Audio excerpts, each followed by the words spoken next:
So I think it's about time to kick off tonight's session with our headline speaker for tonight, Mr. Kirao Lennox. He is born and raised in Mida, Kenya. Hold on. Why is this not? There it is.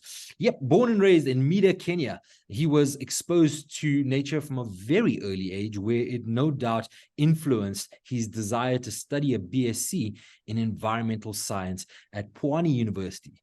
Kirao's interaction with Arocha Kenya, or ARC as we know them, goes way back when he started volunteering for the organization back in high school, eventually becoming an intern, and then climbing the ranks to full staff member in 2015. Kirao's first interest, funny enough, was plants, but over time he actually developed ornithological skills and started coordinating ARC's research projects out in Kenya, where he no doubt enjoys his field experience with these phenomenal birds of prey on a daily basis. So with that, I would like to take this opportunity to introduce you all to Mr. Kirao Lennox. Kirao, over to you. Thank you for being with us. Yeah, thank you. Thank you so much, guys, and Helen, for your introduction. And yeah, I'm really humbled and honored tonight to speak and interact with so many people around the whole world about owls, which is part of the series on raptors. And thank you so much, Kellen. I didn't know that you actually knew a lot about me. I'm really impressed. The internet has a lot of stuff, so someone can know about you without you even knowing where that information is coming from. So thank you so much. Kirao is my name, and I work for a Christian conservation organization called Arocha Kenya, based in Kenya and the Kenyan coast. But of course, this is a global movement where we're working to conserve what we believe that God created and put it on the hands of humans to take care of that. And of course, I was born and raised from Mida, and also very close to another important bird area, Arabuk Forest. I'm probably less than a kilometer on both sides of this important ecosystem. I've been fishing in Mida Creek for the past many years when I was growing up. So I could go to Mida Creek and catch some fish during weekends, and especially on holidays. So today we're going to talk about owls, these phenomenal creatures that many people have different stories. And today we want to discuss and actually share what especially the Africans think about the owls. But owls, like any other birds of prey, they are bird of prey. That means they actually hunt and kill their food, mostly from living things. And ranging from the size of the owls, they will have different targets of food and wildlife that they can prey on. They are very active. They're nocturnal species, unlike most of the other raptors, which only work during the day. Owls are actually specialized to function and be active at night. That means their hunting is actually happening during the dark hours of the night, hours of the day. And actually their close related friends are nightjars, which are also birds of prey. Which are also nocturnal species that also they do well and actually hunt at night. But mostly these guys, the nightjars, are actually feeding on insects, unlike these owls, which feed on even mammals and other birds. So owls have been depicted in the African context to symbolize many things. Like in the ancient Egypt, owls has been depicted actually as animals as birds of death, that are associated with death and the underworld. And this is because the owl's ability to see from the dark is made to be known as a creature of really the unknown. And actually, people are linking it to the life that probably comes after death. And it's actually a transition of life here on earth to the next world where we don't see, but we believe is there for the African context. And the other symbolism of the owls in the African context is that they also been depicted as goddesses and protective roles.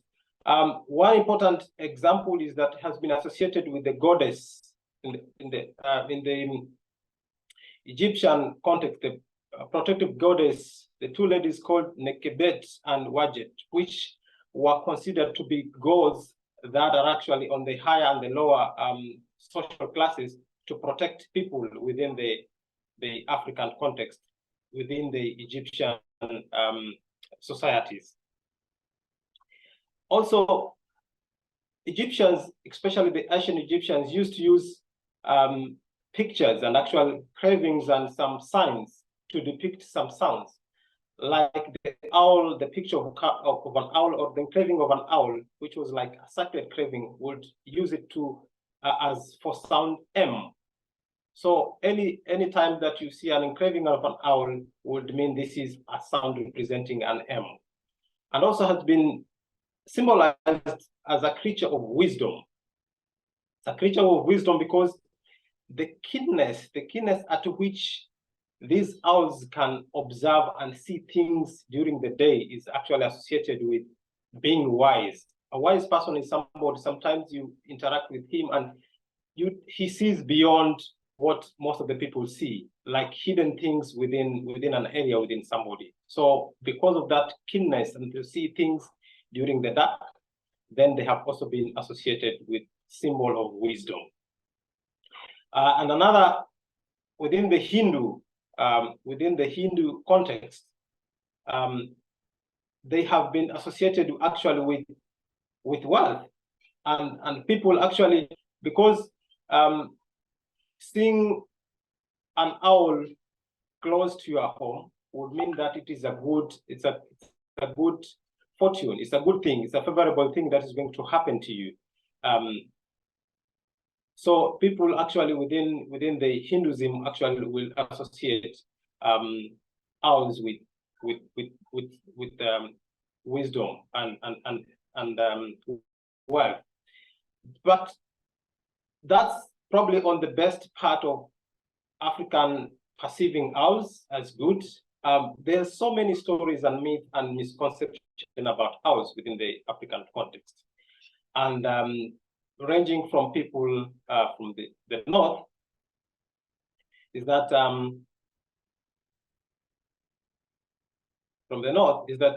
the Berbers, and especially those from the Morocco and Saharan region, regard owls as symbols of solitude, misfortune, and dissolution. This is because they inhabit the ruins, deserted places, and desolated places that you rarely find people or other creatures inhabiting them. So these guys will be, this is their place, this is their home, especially during the roosting time. So because of this habit of inhabiting these deserted places, then these guys from Morocco, especially from Morocco, the Berbers and Tuaregs from Morocco and even from the central Saharan desert region, then they regard these guys as symbols of solitude and solution. And actually they will associate the owls with misfortune and loneliness within those habitats. Cause so many stories from the Para people of Ethiopia, the Maasai people of East Africa, including Kenya, where we have a big number of them. The Somali people, very neighboring Kenya, the Swahili of East Africa, where actually along the Kenyan coast, we have a lot of Swahilis and have interacted with a lot of Swahilis. Of course, the Dinka people from the South Sudan. So the Amhara people, the region in Ethiopia, they believe that if an owl hoots near a home, someone in that household is going to die soon. That is what they believe. That is the superstition that most people here believe. And the Maasai, especially in Kenya and Tanzania, they believe that the owls are actually carriers of death. It's a sign that misfortune or even death, if someone hears them or sees them or hears an owl hoot at night. There's also another story from Tanzanian friend that if an owl hoots close to a home or is been seen to perch on a home, then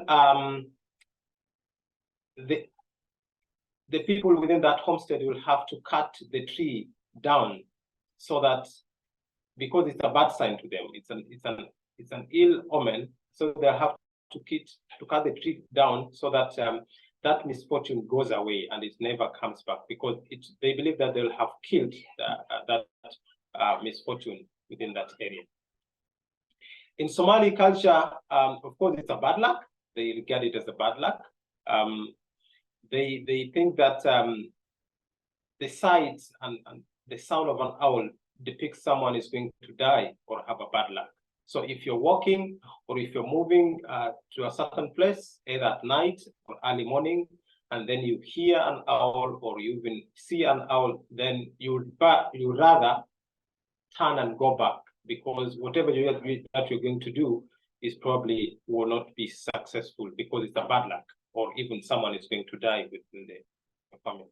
The Swahili people, where I actually come from, they believe that these owls are messengers of witches. And if an owl hoots, then misfortune is bound to happen within that community, within that village, or even within that homestead. And among the Danka people from the South Sudan, owls are considered as carriers of death. The call of an owl is often interpreted as a bad omen.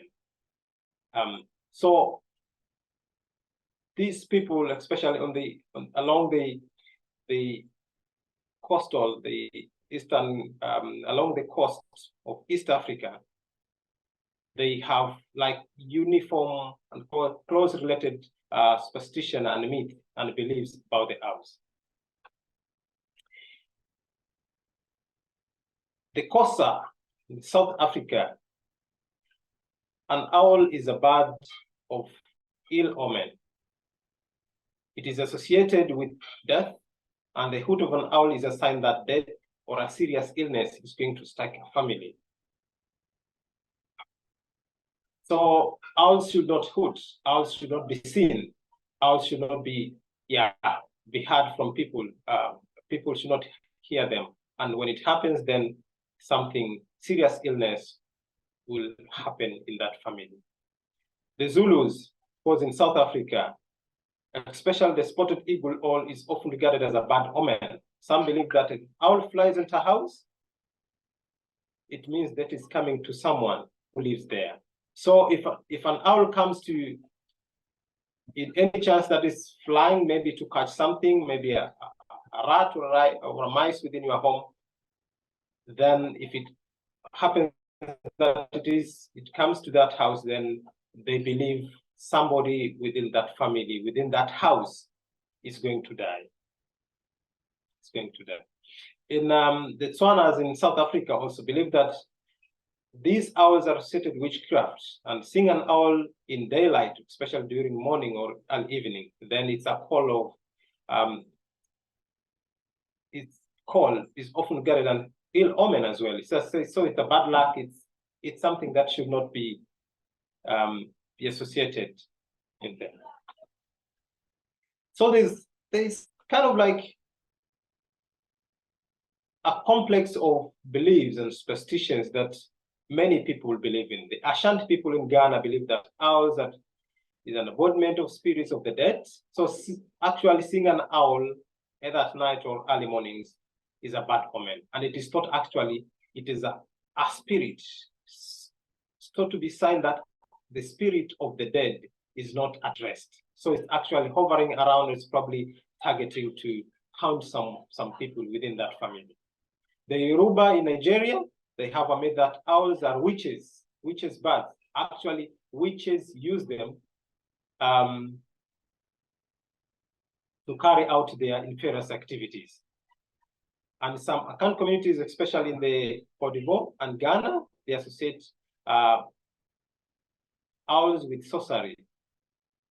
They are often seen as messengers or allies of witches and witchcrafts. The Hausa among the in Niger, Nigeria,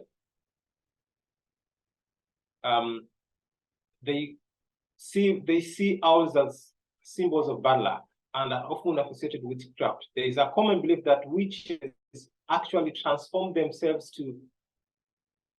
to owls so that they can carry out their activities at night.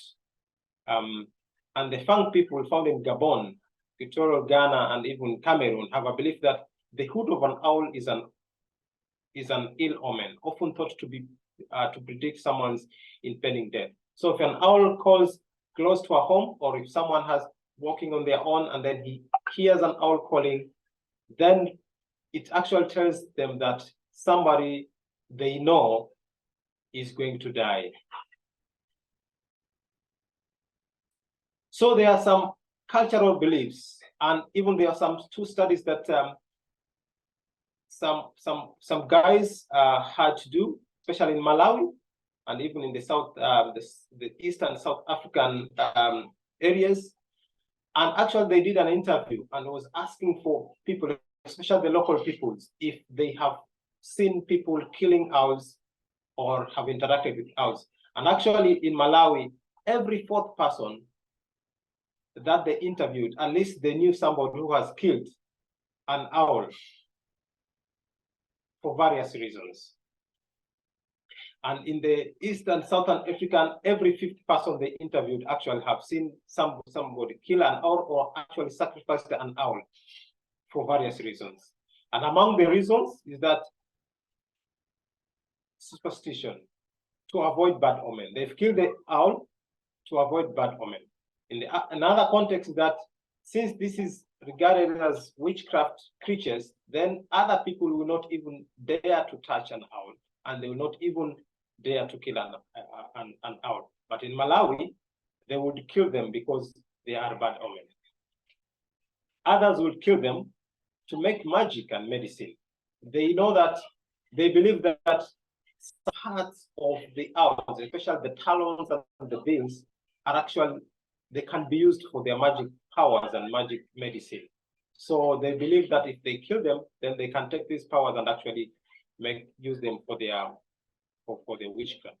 And other people were killing owls because they were associated the owls with witchcraft.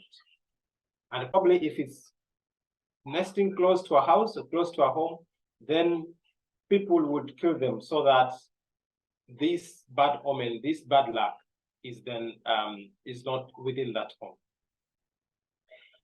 Owls, when owl enters into somebody's house, and especially hospitals, we have had areas, instances that owls go to hospitals when they are hunting, then that owl has to be killed, because if it doesn't kill them, they mean that something bad is going to happen into that hospital, into that family, into that somebody's scene.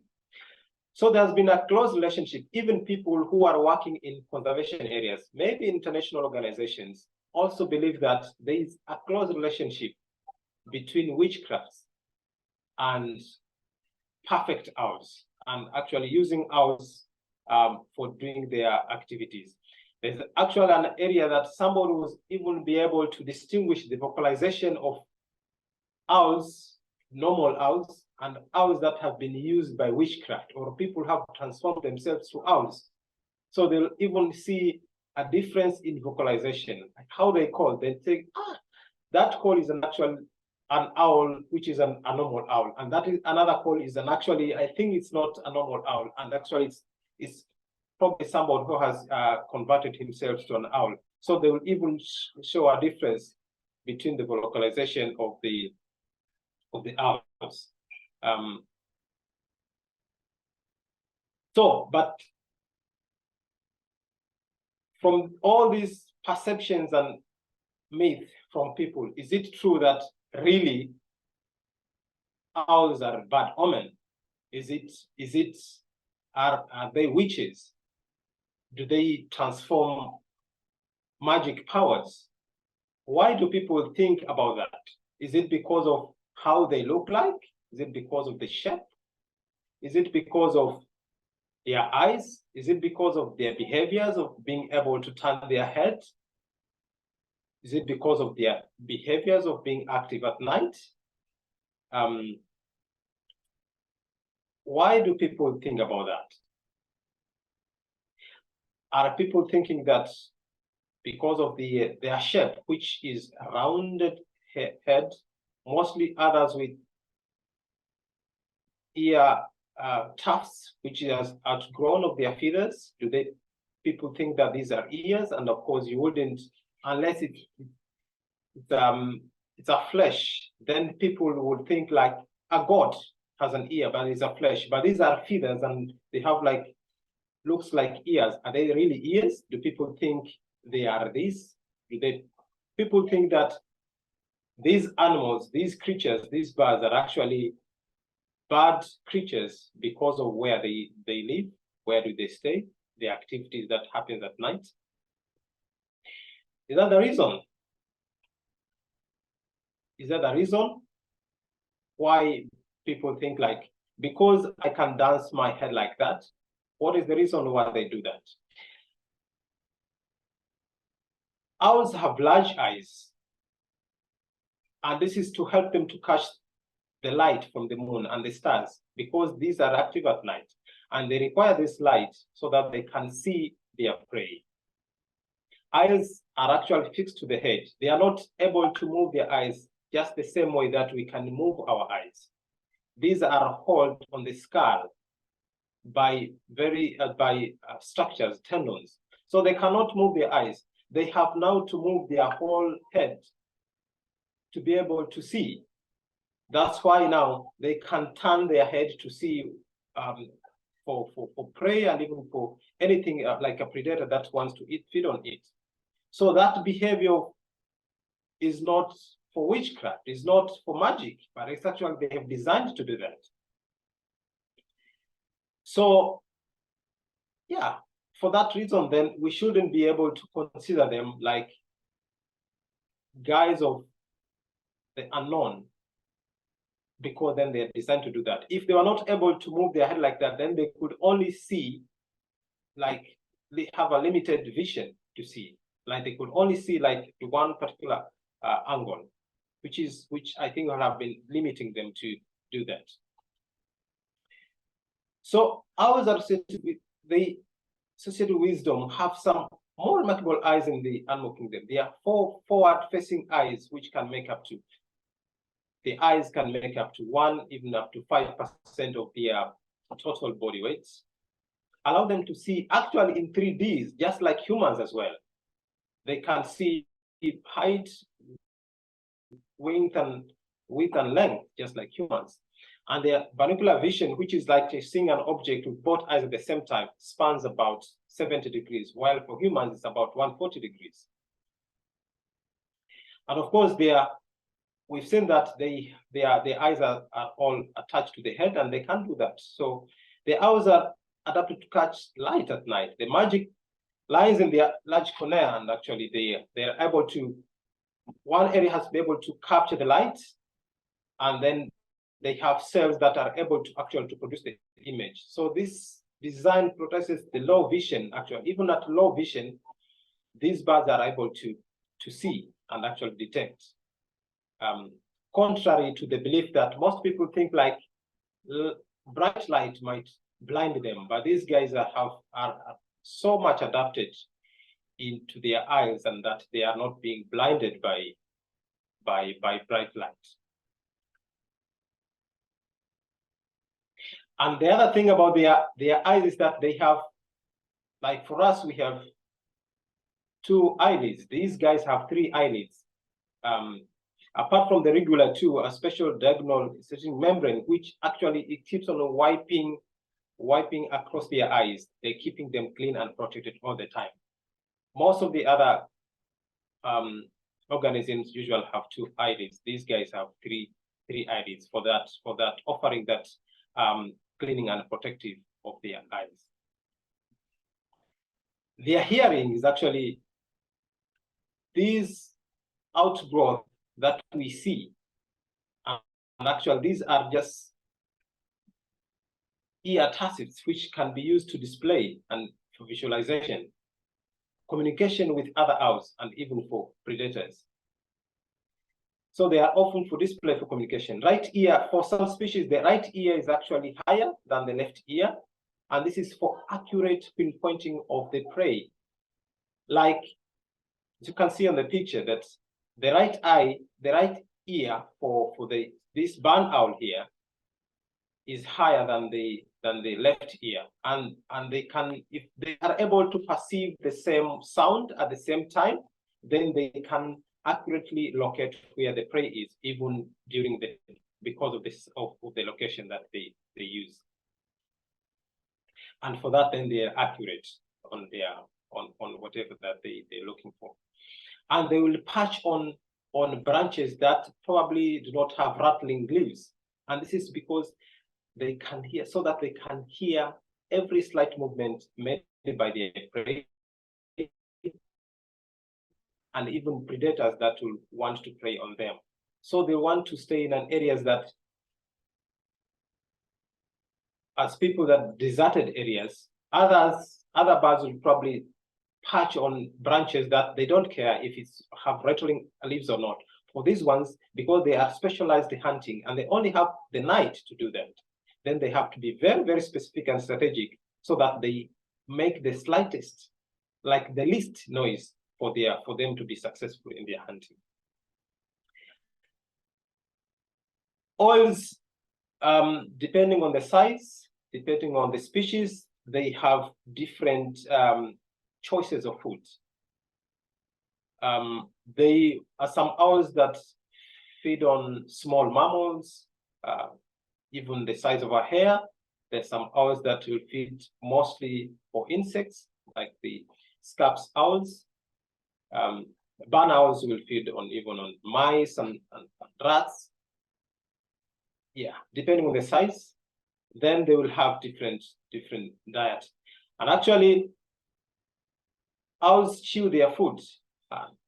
They don't chew their food because they do not have teeth to gum them. Thus, they just swallow them all. If the food is small, then they just swallow it all together. If it's big, then they'll have to pick some pieces by the bill, and then they swallow it. And owls, they don't have the crop, which is the loose sac that's hanging on the throat for temporary storage of the food. So what they do is that the food is just passed directly to the digestive system. And since the digestive system is divided into two, then the first part, which usually produces the enzymes and all the acids, start digestion. And then it's being passed to the second part of the system, which is the gizzard. The gizzard will actually pass all the soluble matter of the food and filters all the other pellets and all the other stuff that are not being able to be absorbed by the system. And actually, these insoluble structures are again compressed to form something called pellets. And they're being taken back to the first section of the digestive tract, which is the glandular stomach. And they will stay there for almost 10 hours for some species, depending on the type of food. And then actually it will be thrown, or it will be thrown out through the mouth in a process called regurgitation back to the world. And depending on the amount of food, on the type of food, you can see some bones, you can see some fat, you can see some feathers, heads of insects, depending on the diet that they have eaten. So when you go to the roost side of an owl, you will find a lot of pellets, which is comprising of actually the different types of food they have eaten. Owls, we have said that they are night specialists, very active at night. They have very sensitive ears, very good hunters, professional hunters. This is because they fly silently. They have specialized feathers that tries to kill any sound that is produced by their wing movement or when they are flying. So they are able actually to pull all the sound that is created from there, and they will glide and they will just make the slightest, the least noise that they should be able to make. And this is because they want to be strategic into what they want to catch. And also at the same time, they also want to hear movement of prey and even predators as they are still flying. They spend most of their day actually when they are not hunting on the same place, roosting site, just resting or sleeping. They will hoot and they will whistle. When they hear an owl hoot, when you hear an owl whistle or screeches, it is their way of communication.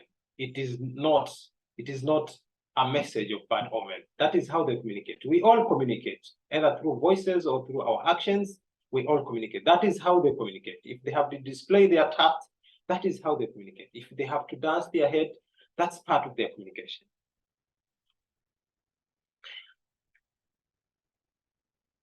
So, how are owls important in our ecosystem? What makes them important? In pest control, a keystone species, which owls are part of that, is an animal that hunts in a way that it controls the other animals' population. Owls are certainly these. They are very smart, silent hunters that feed primarily on rodents. Barn owls, as we say, they eat up to 1,000 mice a year. That is just a single barn owl. And if you have an owl, a pair of owl, which is breeding, then it can even kill like 4,000 owls in a year. And if you have to get that within an area where we have so many, then that means it can be a very good pest control within an area. For those that eat grasshoppers and locusts, we've had invasion of locusts. If you have plenty of owls that feed on them, then you don't have the need to go and buy pesticides to kill the pest, which of course do not only kill the pest but also kill other organisms as well. Owls have both amazing vision and incredible hearing to help them locate prey, so they have special feathers that help them fly at night and all that. The night watch, most other birds of prey, they do that during the days, but owls take the night shifts. They help to watch out for those rodents that prey and actually active at night. So for those that need to be controlled and then they're active at night, then the owls take that shift and actually play an important role that keeps the balance of organisms that are active at night. If we didn't have owls, then probably maybe they will have limited control of the other organisms that needs to be controlled. The population is controlled. So this actually contributes to the overall maintenance of nocturnal forest animals, and that's a huge role that they play. Owls are good indicators and indicator species because the presence of owls, certain owls within an ecosystem can tell you if the ecosystem is healthy or not. Probably maybe a reduction or a decrease in owls population might mean an influx of rodents or animals that are supposed to be food for owls. But because they are not there, then you have an owl, you have an influx of these ones. So there are over about 200 species of owls. They play an important role.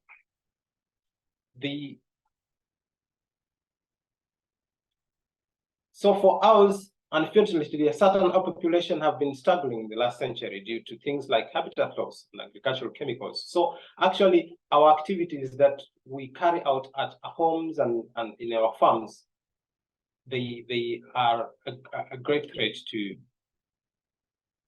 owls. So do we think that owls are important? If you ask me, not because I do conservation, but I think anything that has been created or has been evolved in the world has a role, has an ecological role to play. And we've seen that they can actually play huge roles in our ecosystem. We do not have to involve artificial principles and a mechanism actually to control our pests, to control what is supposed to be naturally controlled, if we can keep owls as predators and as raptors within our ecosystem. They are able to do that. But because we are contributing to the destruction and their reduction population and even in their integrity, then we are also putting them in a miserable condition.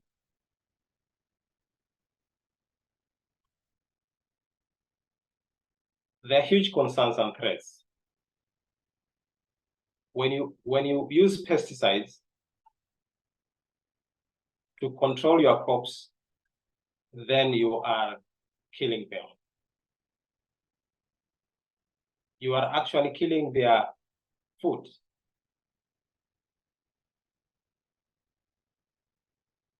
A lot of poisoning, probably purposely because people do not believe that owls are good, and also poisoning their food.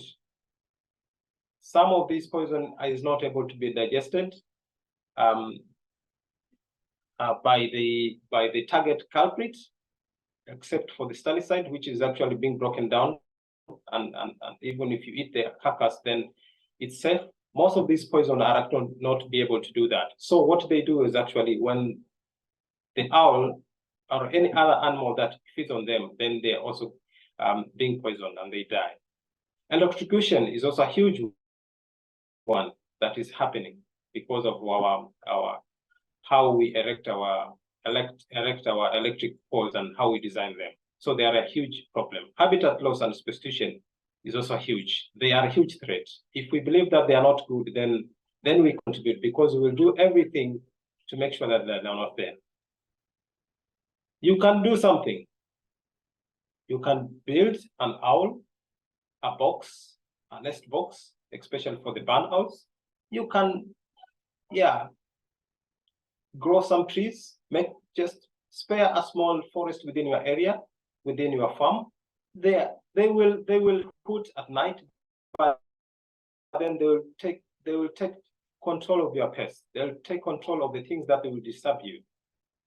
So not everything that we see, not everything that we hear, we have to understand, we have to appreciate that they have a role to play. And we should not judge them to be bad because of how they have been designed. If it is a witchcraft, any witch, if we have somebody to convert himself to do his witchcraft activities, then they can even change it to a drongo. They can even change it to a bulbul. It doesn't have to change it to an owl to do that. You can even change it to be a cat to do that. So not all things that we see, because of their behaviors and their activities happening at night and their faces and their expression, then it's a bad omen. No, it's not a bad omen. They have been designed that for a certain purpose. So if you see an owl, it could be a very good message. It doesn't have to be a bad omen. It could be something good for your farm. It can be something good for your ecosystem. And overall, then they shall all be contributing to our welfare as humans who depends on the ecosystem, the farms, for our crops. And also, it will be good for the ecosystem because it will be creating a balance of everything that interacts within a certain ecosystem. Thank you very much for listening. Fantastic. Thank you so much, Kirao, for all that information and on a extremely fascinating group of birds of prey. They really are wonderful. And you're right, you know, the threats are quite diverse when it comes to these particular birds of prey. But I hope hopefully we have more people like you that's spreading the word and protecting them out here in Africa. So thank you very much for that. We will have Deji speaking to us all the way from Nigeria. Maret, if you are ready, you can go ahead. Hello everyone, my name is Deji Bolade. I work with the AP Leventis Ornithological Research Institute, where I'm a research associate. I work with pediatric migrants and of course vulture conservation. My work mostly has been centered around Jos Plateau, where the institute is based. I'm here to talk to you about my experiences in the conservation of vultures in order to motivate the young minds listening to me today. Here are the vulture species that we have here in Nigeria, and we're hoping during the survey to be able to find all of these species or identify all of these species. But throughout the period of the survey, we're only able to find and identify the hooded vulture, which is actually the smallest of the species here. Although participants of the social survey testified to the presence of other vulture species such as the white-backed vulture, the Roper's vulture, the Egyptian vulture, the palm-nut vulture, and some of the others in their communities prior to the period of this survey. So this work on vultures was born out of a need to protect the population of vultures in the city where I live, and it started as mostly as a conversation between a colleague and myself, because in places where they had been seen frequently before, the population seemed to have gone down quite drastically. But then we had known some populations to exist in certain aspects or in certain parts of the town. One of these places was the institutes, the research institute where we work, and the reserve around it. There used to be a population of vultures in that place, and then also in another location just outside of the town where we live, which is the Veterinary Research Institute in Vom. So we realized the population of vultures needed rescue, and it became a question of how to come in and the funding. Eventually, Lonja and myself applied to the Rutherford Foundation, and we got this grant. And our work mostly was about research, studying these areas in town, in the locality where we live, and seeing those places where the vultures exist, what the conditions are around there, and what those conditions contribute to making those vulture populations extant in those places, and why, and if those conditions could be replicated in other places. I know many people are wondering why vultures, because that's always the first question people ask. You're like, why vultures? They're not beautiful. They're not traditionally beautiful, let's say, and they seem to be more of a nuisance. I've actually had students, because sometimes we have secondary school students, tertiary institution students coming here on field trips and excursions, and they ask why vultures. But then I asked them, okay, why not vultures? Because do you know anything about vultures that will make you hate them? Because that's the first problem people have with vultures. Their dislike towards vultures. And I asked, vultures, why are they evil? Why do you think they're evil?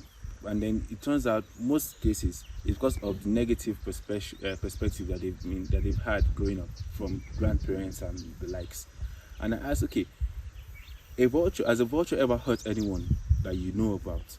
Has a vulture ever stolen anything? Has a vulture ever committed any crime? What then makes vultures evil? Then I go forward to list out the benefits of having vultures, the ecological impacts of vultures in the environment. I talk about how vultures help in preserving the health of the environment. Vultures are nature's cleanup crew.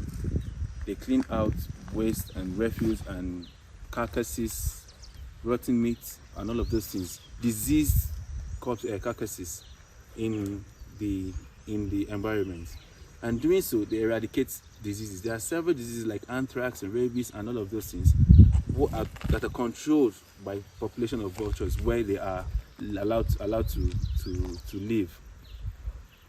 And also, vultures spread nutrition and spread nutrients rather, spread nutrients across wide ranges because of their home range, and then the nature of their digestive system. Because when they digest, when they feed on these rotten meat and this diseased flesh, they eradicate all of these pathogens and the parasite, and then they pass out clean waste.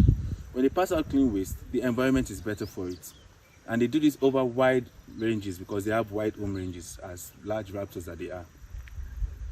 Another thing vultures do is that they control the population of other flesh feeding animals like wild dogs, flies, which otherwise would spread these diseases. So all of these and more are things that should endear us to vultures. And instead of these messages going out, the reverse is the case. Also, during the course of this project, we realized some tree species like Kaya senegalensis and eucalyptus, although eucalyptus is not a native tree species to this environment. We realized that these trees, as well as Marantis, realized that some of these tree species were being utilized by vultures for roosting and breeding. And these are also trees that happen to be very tall, very huge trees that most people harvest for furniture and some of those, and for wood to use for furniture. So we realized that the problems facing vultures are actually multifaceted.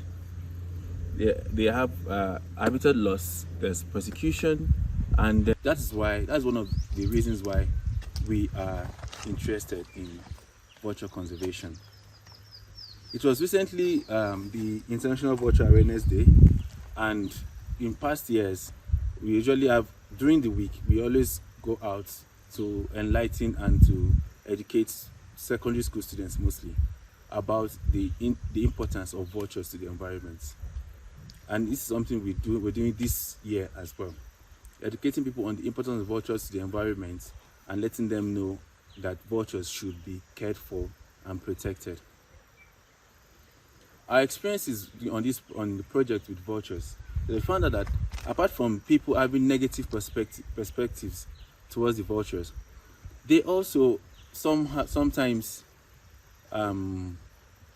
root for other species that benefit from the absence of vultures.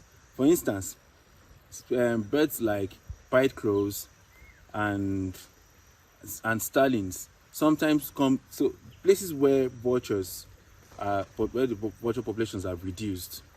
Places where vulture populations have reduced, you find pied crows and starlings coming around those places sometimes. And people sometimes feel like, okay, these are even better because they also feed on flesh. They feel like these are better because they look better than the vultures do.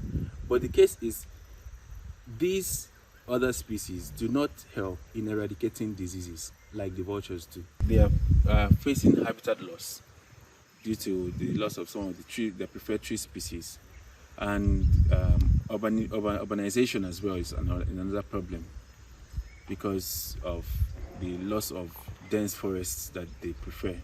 So this project has shown us like how to go about protecting vultures. That has shown us the steps we need to take, which are steps we have actually taken, which some of them are steps that we've taken, like tree planting. We have gone ahead to plant trees in certain communities, improving the chances of having vultures breeding there and roosting there in the future.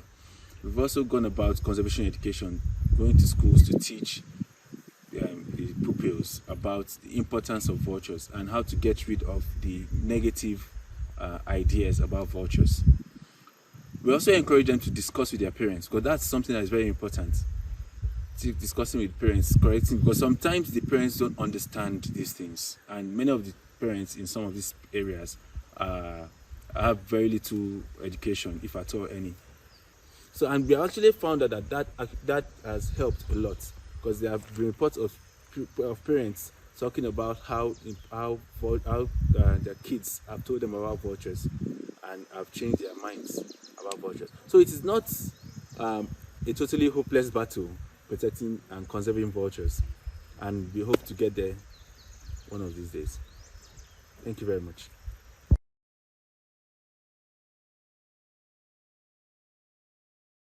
Fantastic. Thank you very much, Deji. For everybody in the audience, Deji is here tonight.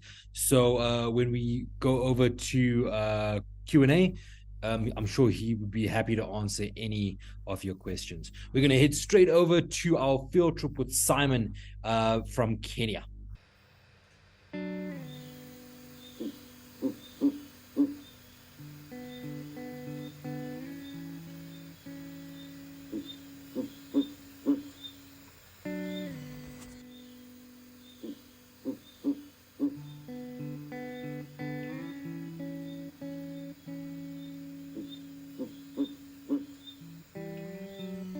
I'm Simon Thompson. I'm sitting here with a white-faced Scops owl. We're at Soy Sambu, and this is an adorable little owl. Actually not related to Scops owls. Funny thing, we seem to think that they are. They're more related to a group called the long-eared owls. These are separated into two races. There he is, you've got to follow him. And actually against that background you can see how well camouflaged he is. And they often will get very skinny, close their eyes and then put their two ears up so that they look like a piece of bark. He can sometimes do that, but only when he's a little bit scared and upset at things. As it is, he's a great little character. He was picked up at the coast. Unfortunately, he's had a bit of a rough background, but our hope is that in time, that he will be able to be released. Or, if we get any mates, he could breed in captivity. We've had a number of owls, and one of the good reasons for having owls is that many Kenyans and throughout the whole of Africa, sometimes they're feared. And in the Western world, it's the opposite. We think they're adorable and they're cute and they look a little bit like kittens. Neither is correct. Owls are owls, and there's nothing, bad about them. They eat a lot of insects and mice. It's actually quite a powerful species, this one.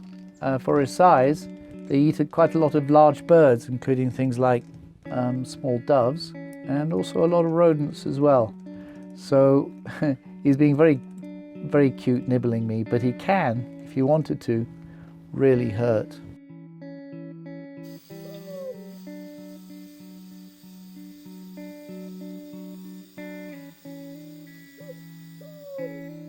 Starting with the smallest, the wood owl, used to be called Woodford's owl, and it's a small sort of riverside owl with a very quiet little voice that goes.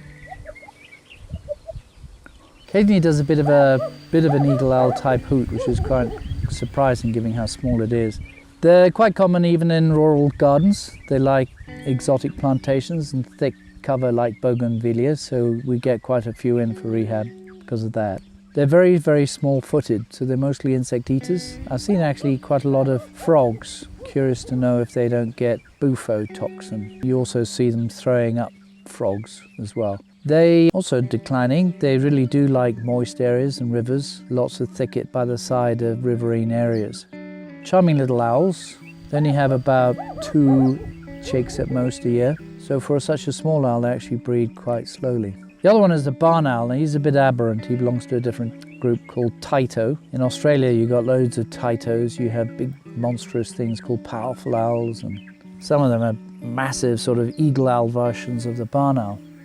I think also on the island of Haiti, there used to be a massive, great big terrestrial one that couldn't fly. Very primitive group. They're rather different in many ways. They call in a different way. They don't hoot. They have an awful squawk. They're the ones who are sort of classic, flying around tombstones and stuff. Shakespeare got it wrong in Macbeth, I think, when he said "to wit to woo the merry note." He was actually referring to a tawny owl, which isn't the same as a barn owl. But they are a bit ghostly, and they do like to live in barns and human habitation. Here in Kenya, they're the ones that put the fear of God into most people. We often get called to go and rescue them from people's attics and things.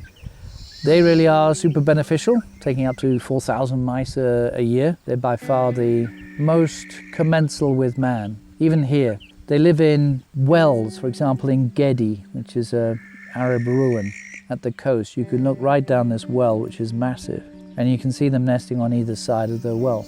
They fly about right underneath you.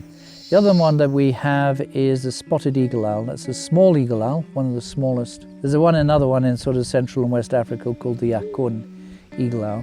We also have a thing called a greyish eagle owl, which is sort of ish. It doesn't really, it's not one thing or the other. Well, I love it. Most birders don't really make up their mind, and this one is sort of doesn't know where he stands. The Verreaux's eagle owl is our biggest one. It's not the biggest, it's the biggest here is actually the Pell's fishing owl, and the Shelley's is a forest-dwelling Verreaux's eagle owl, and he's quite a bit bigger than our Verreaux's eagle owl. Our Verreaux's eagle owl is really quite a weird owl. I mean, it's sort of washed out, kind of anemic-looking owl. Got red eyelids, which is they're famous for. Nobody knows why. They have massive feet, and they're quite capable of killing vervet monkeys. They were recorded on the salt flats of Amboseli, taking full-grown vervet monkeys. They also taken secretary birds. Whilst we're doing a project of martial eagles in Athi, a fully fledged female martial eagle was killed by a pair of Verreaux's eagle owls. Of course, at night time they have the upper hand, but they really are odd in their reproductive biology too. I mean, the other owls often have quite a few chicks. Spotted eagle owl can have up to 4 chicks. Sometimes they can produce twice in a year and produce a maximum of 8 chicks in a year. But the Verreaux's eagle owl has 1 chick, and that chick will sit around yelling and squawking, sometimes up to a year. So they have very eagle-like reproductive biology, which is often overlooked by rehabbers who seem to think that they can be released without too much in the way of parental care. Kenya's smallest, I think actually Africa's smallest, is the Sokoke scops owl. It's tiny, it's even smaller than the European scops owl. And he lives in a little tiny area of coastal forest, close to the beach. I suspect they actually occur a little bit in southern Somalia, and they go through the Sanametra woodlands, and then there's a small little isolated patch in the Usumbaras as well, near Manga. If we lose Sokoke forest, we lose that owl. It's a near endemic, has one of the most monotonous, hypnotic single toots that drive you bonkers if you're sitting in the forest just listening to this thing. And you can't find out where he is exactly. You know, they're very, very ventriloquial. They live in a very, very small defined place where if they get any other owl in that territory, they probably will have to leave. They're very, very vulnerable to predation. And nobody's found one of their nests yet.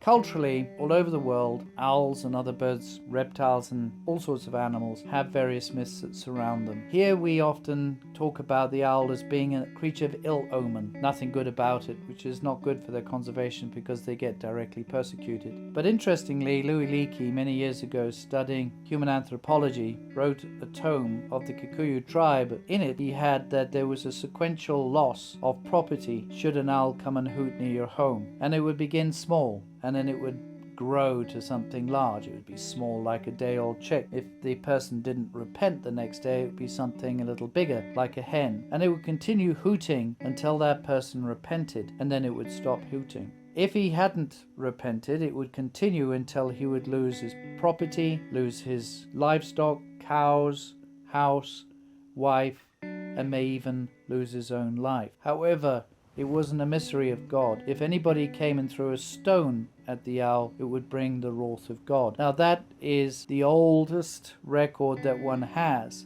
of one particular tribe's myth surrounding owls. Many people still today put clay pots in the center of their roofs in Kenya, trying to stop the owls to perch on their roofs. That's perfectly okay. It doesn't harm the owl. Other myths have grown that may actually not be African at all. There is this myth that has suddenly exploded pretty much in the 90s, whereby everybody believed that an owl egg had this mystical power and had a spark. And we interviewed a number of people that worked with us in those days, and they said yes, there were middlemen of Asian or Arab origin, and this is where the whole story gets a little bit too fictitious, that would come and say that they were going to give an untold fortune if they could get owl eggs that had not been touched by human hand. And there was a weird process whereby you put maize meal inside the hole, and then you lifted the eggs up through the maize meal with a handkerchief, and then you kept the handkerchief around the egg in order not to touch it. And that would mean that it had a spark, and that spark would be able to save all sorts of curses, and as well as being of medicinal value, such as curing cancer and HIV. Or just difficult to understand how this came about. However, myths and cultures are, by definition, very dynamic and flexible. It could be that it began somewhere else, and today, with immediate access to information or movies, maybe just with a swipe of a thumb on a screen, had it that an Australian cartoon movie, and I'm not joking, which used early computer generation, had it that owls had eggs that had this lightning bolt, and it was all a fairy tale. However, it's quite possible that this is how myths and legends can begin today. I find that really interesting, whereby there was also a period here where quail eggs suddenly boomed in the mid-2000s, where you had everybody breeding quail eggs because quails were said to have eggs medicinal value. And again, that market plummeted because it was proved to be false.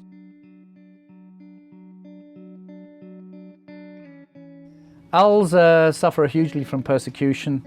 They get killed openly in churches. There's all sorts of images on social media, people calling for owls to be killed. It makes absolutely no sense whatsoever. They're entirely beneficial to humans, and such things as witchcraft really are a thing of the past. And over the years we've had quite a lot of owls, especially barn owls, get brought in who just, we've been able to save a few, but for the most part they die. They're considerably less owls than there used to be. Some species are very restricted, so habitat destruction is probably going to lead to the extinction of a number of other owls here.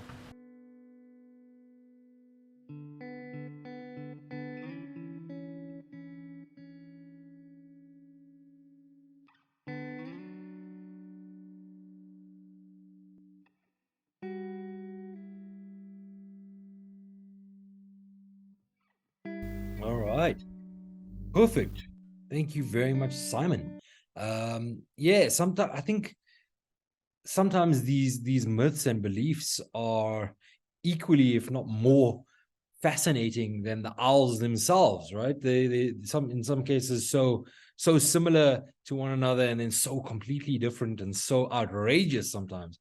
So yeah, it definitely is a very interesting conversation to have. So now to the time of the night, or a portion of the night that I tend to enjoy the most, is interacting with our audience, getting some of your questions, some of your opinions on tonight's topic. Thank you again to our speakers, Kirao and Deji. It's fantastic having you guys here. I'm so glad you're both in the audience tonight to answer some questions. I see, Kirao, you've already been answering some of them in the chat. I saw the one now that was asked in particular was whether you guys have education programs to try and help dispel some of these myths that so many people share. And you did say that Arosha actually has an environmental education program, or full-blown environmental education program dispelling these myths. But I'd like to add to that question, actually, from myself, is how do we approach these myths and these beliefs are passed down from generation to generation, right?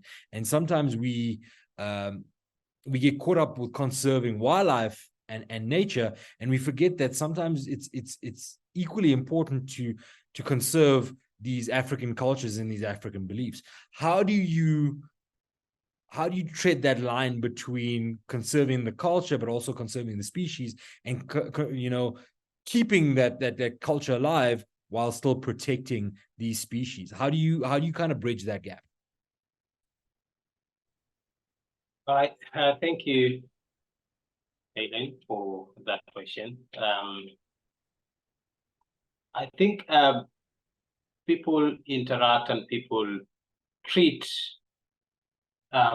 things and anything, I think, around us, like nature, by what we believe in, the perception that we have.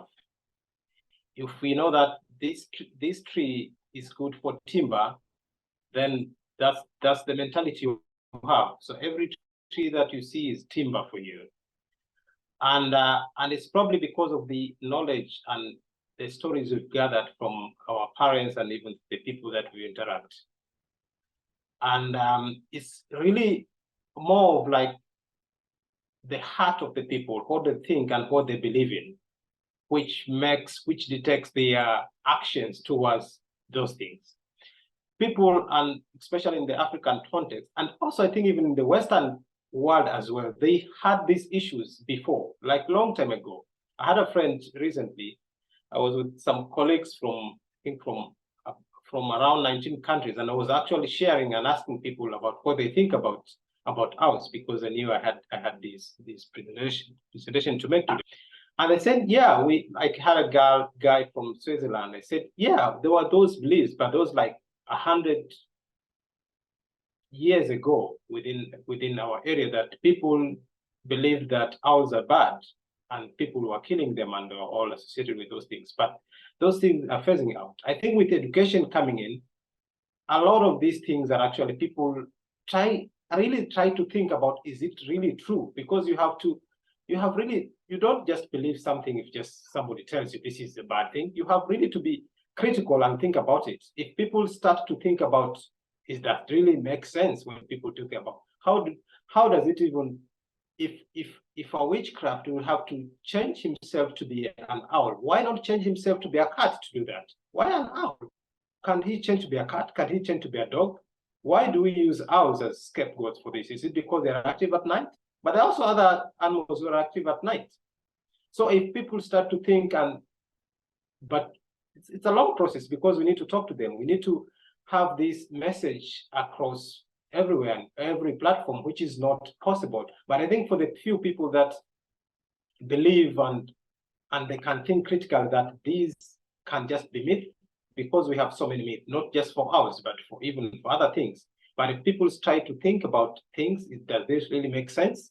Is it really possible? It could be possible, but do you even question that?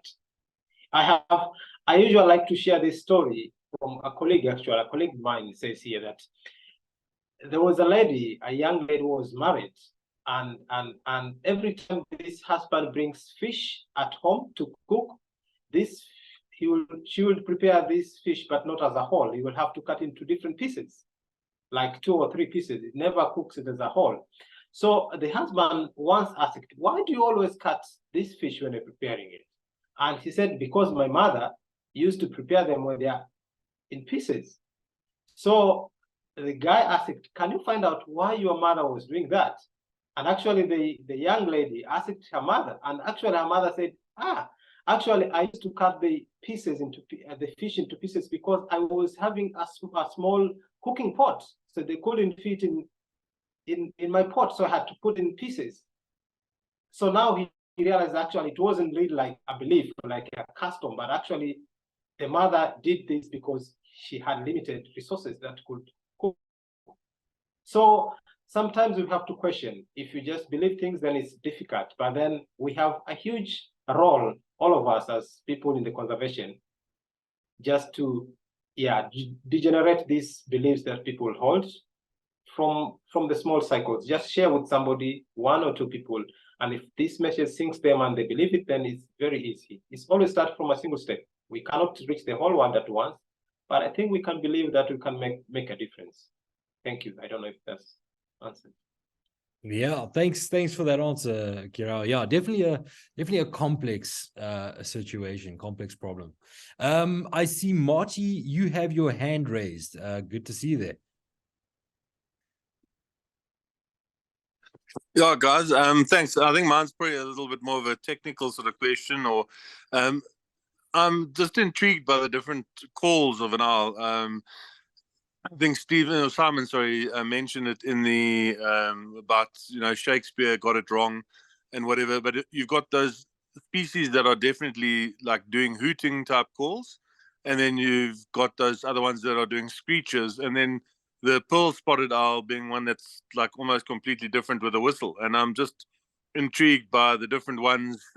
Any specific reason why they've got such varied calls? I mean, if you listen to some of the other species, they all sound fairly similar. So I was just, if there's any more info that you guys have on owl calls, I would love to learn. Thanks.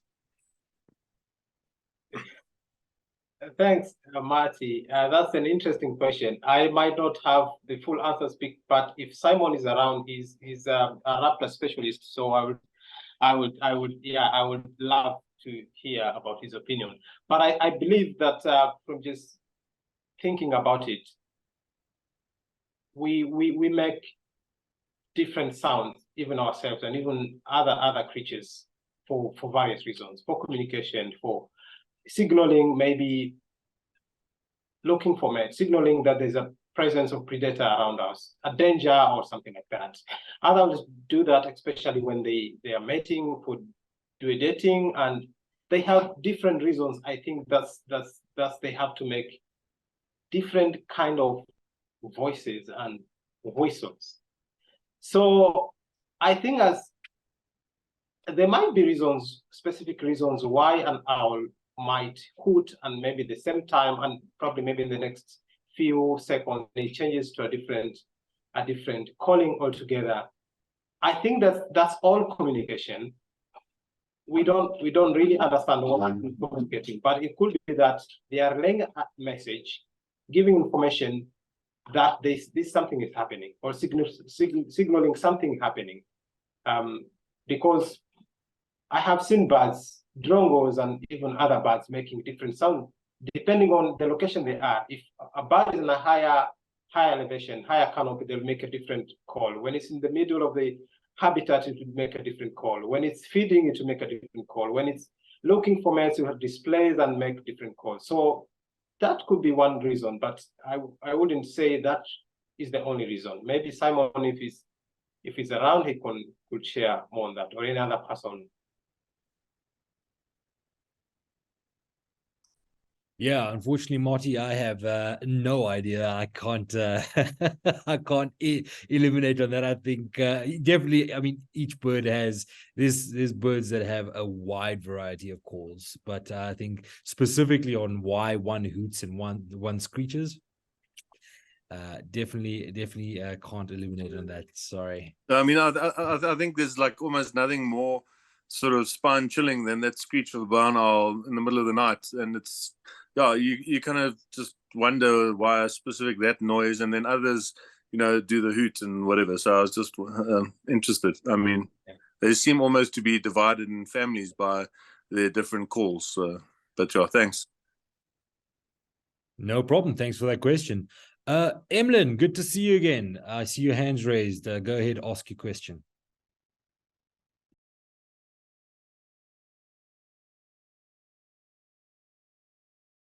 You're still muted there. Oh, there we go. This conversation topic just now about, may I say, linguistics in raptors, to use a human term.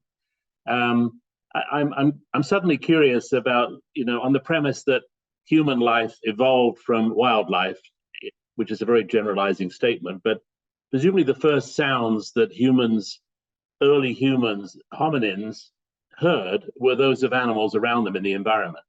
And this was a way of detecting what was in your environment, in your ecological niche. And I'm struck by, you know, as diverse and utterly different that human languages are, that, you know, we speak English and we could not make sense of Russian or Chinese. They're all sounds of the same species, and yet utterly different and diversified, that also evolved from common stock. So this is a comment. I mean, I'm suddenly fascinated by the link between animal linguistics, not just birds of prey, but it seems to be particularly effective or prominent. But, you know, different cats, different dogs, different horses, all phyla or all vertebrate phyla make different noises, and no less or more diverse than the human species or the human genera. So I'm just fascinated by maybe what I think is but maybe I don't know, the lack of study between the transference of human linguistics from what they would have first heard in terms of animal linguistics. Yeah, it is definitely a fascinating topic. I mean, a little bit away from raptors, but we've seen it with honey guides in different regions of Africa, where you still have your traditional honey hunters that work with your honey guides. If you transplant a honey hunter from Mozambique to Kenya, for example, they use a different call that attracts the honey guides in Mozambique. If they use that call in Kenya, the same species will have no idea what this call is, and they wouldn't respond. So yeah, the linguistics, for lack of a better word, is a fascinating topic when it comes to birds. I definitely agree. What term is used for sounds by animals? I'm not sure that is there a sound like comparable to linguistics? Is that human only, that term? You know what, there must be, but I wouldn't know. Okay, all right, just fascinating. Thank you. No worries. We've got a question from France Chai. Thanks for the talk, Kirao. Do you know if there is any program of putting nest boxes near crops in Kenya? Some organization or university helping farmers put that in place. Do you know of anything? Thank you, Kaylin. And of course, good question from France, a colleague that we were together, I think, few weeks ago in Uganda. Not that I'm aware of. I think there have been some attempts in Arabukos of the forest for the endangered Sophocles caps owl, putting some nests, but that was within a protected area, not in farms, which I think was not a successful one because the design was horrible, and I think the methodology about all of that was not good. But in farms, I'm not aware, but I can find out from colleagues around. Perfect. Thanks, Kirao. Marty, I think there are even localized accents observed in bird species too. Yeah, that possibly, yeah. I wonder if Deji is still in the audience. I'd like to get his take on some local beliefs surrounding vultures. He was speaking to us about vultures, and if he knows of any specific beliefs that are causing a lot of havoc out in West Africa around your vultures. You have any comments on something like that? Yeah. So most beliefs you have associated with vultures have to do mostly with they are feeding on carcasses, and people's beliefs that whatever feeds on dead organisms definitely should be inherently bad. But then, and like I said in the video, I call the attention of it's basically not just students now, it's anyone I get to talk to, because when we had our projects, we printed some shirts that said on the back, "Save vultures to save us." So wherever we go with those shirts, and they have shirts like the ones I'm wearing, the t-shirts that we can wear anywhere. And so wherever you wear them to, people ask questions. Why save vultures? It's very, very odd here. And I ask you, why shouldn't you save vultures? So their perspective is just mainly because they feed on carcasses, and because whatever feeds on rotten flesh can't be good. And I ask, how is that not good? They're helping you. You will not eat this flesh otherwise. So they're cleaning it for you. They're basically helping you. Yeah. All right, that makes sense. And do you find, I mean, Kirao showed us some troubling stats when it comes to persecution of owls because of these beliefs. Do you find it's a similar case with vultures, where people are actually persecuting them because of these beliefs? Yes, definitely. So there are some stats that we collected data during the survey. I didn't have a lot of time, so that's why I didn't show all of that.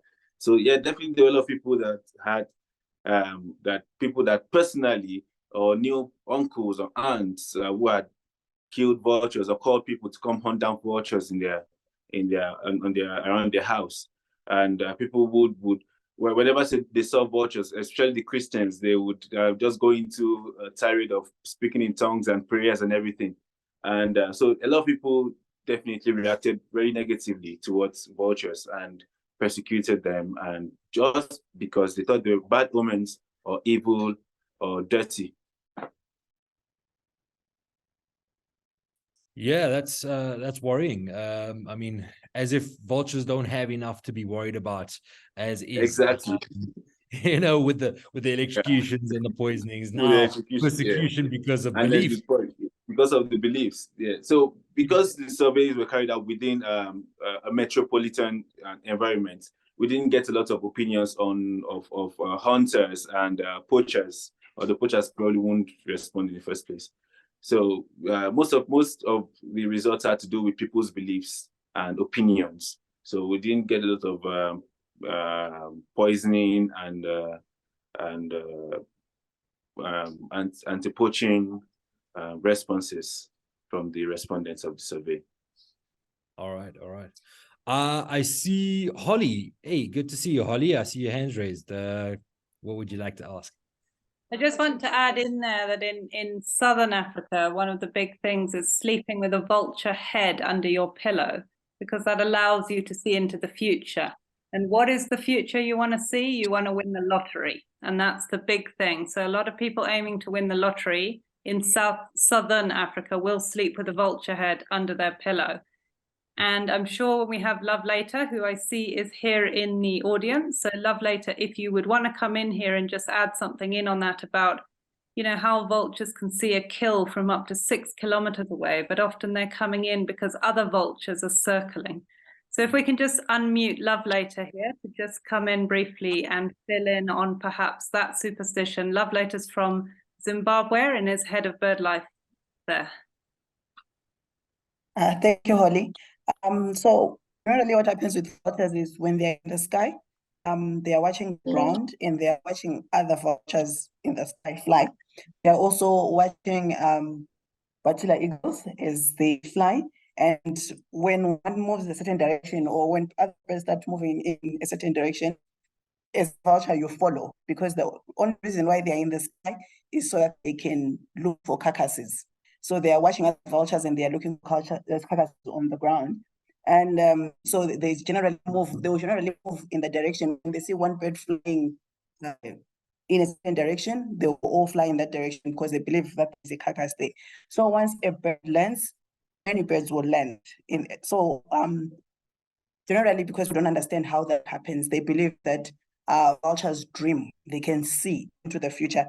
So they believe that when vultures wake up, they know where the next carcass is. That is why they always seem to accurately find carcasses, and many of them arrive as carcasses. So because of a lack of understanding of that behavioral ecology of vultures, most Africans believe that vultures see into the future, and therefore vulture medicine is used for people that, like Oli said, that want to see into their future. It's not just only for lotto wins or for gambling, but it's really used a lot for gambling. But also it's used when people use it because they want their kids to dream and see exam questions before they write them, and also when they consult traditional healers and just want to know about their future. They're often given sometimes a concoction of medicine that includes vulture parts. And actually, it's different vulture parts for different things. So most of the vulture body will work African traditional medicine.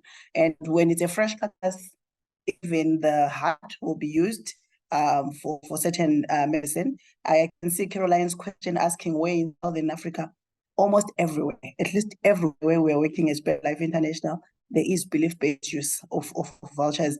And because it's when it comes to these kind of things, visiting traditional healers, it's not something that Africans speak about openly. So it's difficult to study and understand. So it takes a lot of work to understand in which countries it's happening. So first we knew it was happening in South Africa, then we found out it's happening in Zimbabwe, it's happening in Botswana, it's happening in Malawi, it's happening in Zambia. So it's a belief that is shared across Southern Africa. It's happening in East Africa, it's happening in North Africa, and it's happening in West Africa. So we believe it's happening all over Africa. Of course, there's some countries where we haven't done the work, but usually you'll find that the distribution of African tribes strides across political boundaries. So, and these beliefs are shared through tribes and across tribes. So there's really a likelihood that it's all over the continent. I hope I've answered your question. Yes, no, thank you very much, Lovelater. That's absolutely true. I think, you know, Africa is so diverse with its tribes. So a lot of I think there's far more of these beliefs around. And as you said, a lot of Africans don't like to talk about them, and it seems very secretive. So I think there's a lot more beliefs, not just around owls and vultures, but African wildlife in general, that we need to still understand and hear about. So yeah, thank you for your input there. That's great. From Carolina, I hope it is. Haven't heard about it here in Mozambique. Yeah, I'm sure Mozambique has their own set of beliefs as well, which are probably quite linked to what Lovelater was actually speaking about. I've got a question that, in fact, for both Kirao and Deji, and I wonder if you guys can, if you have the data to show this, but have you found that the beliefs differ the closer to the cities or the further from cities you go in your respective areas? Do you find that there's more or there's stronger cultural beliefs further from cities or closer to the cities? Either one of you can start, whichever.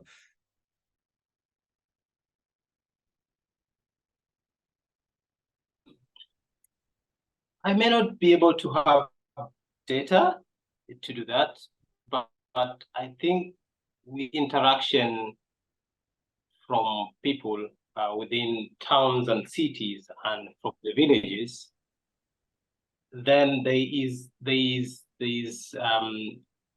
a trend that you can witness and actually see. And the reasons for that, I think the people within the centers and cities and towns, they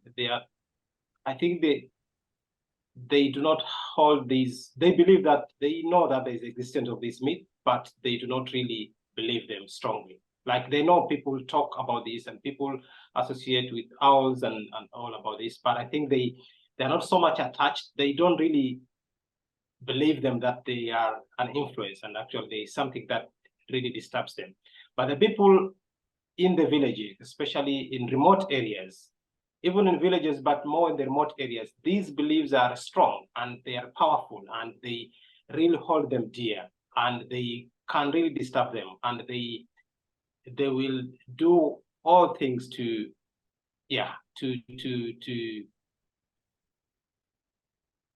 fight owls and any other animal that they believe that it might be a bad thing to them.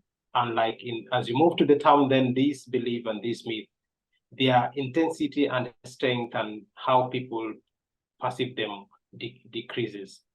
And that could be related to the education people are receiving. The more remote people are reserved and they hold dear, especially the cultures and beliefs within a certain community. While the people within the cities and towns, then they are exposed. They are exposed to Western life. They're exposed to good education, and they try to criticize these beliefs. And some of them actually even throw them out, and they say these are just people thinking, but actually it doesn't have any facts about them. I think that's what I can say about that. about the apps? My own experience with the vultures also shows something similar. So people that are farther away from town, people that are within remote areas and villages, also usually have strong beliefs about vultures and the perspectives that they have on vultures are quite strong. But although I found out it's not necessarily a good thing, because although people that are within the cities are they're more disinclined to believe these things. They are more disinclined to have these beliefs. But then many of them have these beliefs because they actually do not know anything about vultures. So many of them actually don't believe that vultures exist anymore. Because I've actually had one or two people, quite young people, although quite young people, argue with me that there are no such things as vultures anymore. Like vultures have gone extinct and we no longer have them. In Africa, even one person told me that she didn't think we had vultures in Africa. And I had to show pictures of people's surveys and evidence of people who had actually encountered vultures to correct that opinion of us. So those who live in cities don't have strong beliefs or don't have strong negative beliefs about vultures. But then it's also not very good, because the reason why they don't have strong beliefs about vultures is because they don't have any beliefs about vultures. They don't believe vultures exist. They believe vultures are a lost cause and we should just move on. All right, thanks for that, Deji. I think let's take this last question, and I assume it's directed at both of you. It's from Cello. Just to follow up, I don't know about the structural work that side. I'm assuming in Kenya and Nigeria, but this side, most programs or projects tend to involve more indigenous traditional healers to also put in their knowledge of debunking the misconceptions. And most of the healers are now more receptive and getting involved. So do you think this is something you would pursue in the near future? Because most of the superstitions come from traditional healers. For either one of you, I guess. Deji, go for it. Yeah. So definitely we have tried to work with traditional healers. Some of them, to be honest, are not the friendliest people, because you're trying to rob them of what they perceive as the source of income, and they are not very friendly about towards it. And the funny thing is, many of them know that a lot of what they said is untrue, but then they have to sell it. Yes, because many people have told them, people believe it, so I give it to them. We actually have surveys with people who sell voucher droppings and things like that. But then they know, many of them know that they agree that the vulture populations actually are declining, because they know that they find fewer vultures and then they have to go longer ranges to get vultures. But they don't see a lot of they don't see alternatives. So I think the question will be trying to persuade them that they could definitely survive without depending on vultures. And going forward, unfortunately, most of the alternative source of livelihoods that we know and we used to are usually tilted towards female villagers, women who cook and who use a lot of firewood. So we convince them of other friendly sources of fuel. So, but then for the traditional healers, honestly, trying to convince them of other sources of income, it's quite difficult, to be honest. Yeah, makes sense. Makes sense. I think, Kirao, we're gonna finish off with you. Would you like to weigh in? Yeah, just a little bit. Yeah, as my colleague says, Beji, it's quite difficult to engage with the traditional healers. But actually, the area that we're trying to get into that is actually we have been actively targeting Christians and actually churches, because we know that, especially in the Kenyan context, we have a big population that are Christians, and especially in the remote areas, in the villages, that's where they actually have huge congregants of believers, Christian believers. So we've been working with pastors, especially in churches, to educate, to talk to them about this. However, others are, of course, pastors and believers, but then they still believe that these creatures are probably bad things in their life. And working with them, understanding actually these are just creatures like any other creature. And if the pastor is able to understand that, then and actually understand and be able even to teach. And we're even preparing some materials for them, going them through a series of teachings and workshops so that they are able to understand and comprehend. Then it will be very easy for them to convey this message to their congregants. And actually, once this is able to be taken by believers in churches, then it's the easiest way we can take that, because people believe what their pastors tell them. They hold them dear. These are sacred messages to them. So they will not.